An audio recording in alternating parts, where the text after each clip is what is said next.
ડભોઈ નગરપાલિકા કોંગ્રેસના હાથમાં સત્તાનું સુકાન, કોણ બનશે પ્રમુખ? ડભોઈ નગરપાલિકાની સ્થાનિક સ્વરાજ્યની ચૂંટણીના પરિણામો બાદ હવે સૌની નજર આગામી 19 મે 2026ના રોજ યોજાનારી પ્રથમ બેઠક પર છે। 28 એપ્રિલના રોજ જાહેર થયેલા પરિણામોમાં કોંગ્રેસે બહુમતી હાંસલ કરીને ભાજપ પાસેથી સત્તા છીનવી લીધી છે।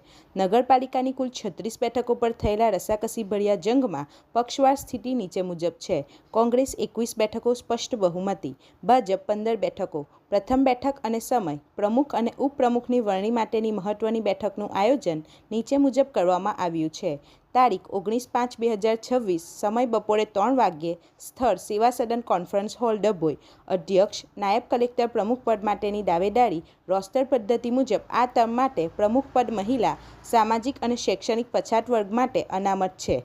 હાલમાં કોંગ્રેસમાં આ પદ માટે મુખ્ય બે નામો ચર્ચાઈ રહ્યા છે: પુષ્પાબેન સતીશભાઈ રાવળ, ડભોઈ શહેર કોંગ્રેસ પ્રમુખ સતીશભાઈ રાવળના વોર્ડ નંબર 2 માંથી વિજેતા ઉમેદવાર; બીજા ઉમેદવાર શીતલબેન પટેલ, વોર્ડ નંબર 5 માંથી ચૂંટાયેલા અન્ય પ્રબળ દાવેદાર। વર્તમાન સ્થિતિ: હાલમાં કોંગ્રેસના તમામ સભ્યો અજ્ઞાત સ્થળે હોવાનું મનાઈ રહ્યું છે, જેઓ 19 તારીખે સીધા સેવા સદન ખાતે હાજર થશે।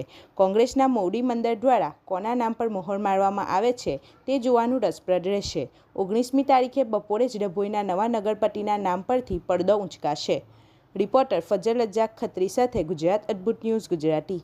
આપણી આસપાસ બનતી ઘટનાના સમાચાર જોવા માટે ગુજરાત અદ્ભુત ન્યૂઝ ગુજરાતીને લાઈક કરો।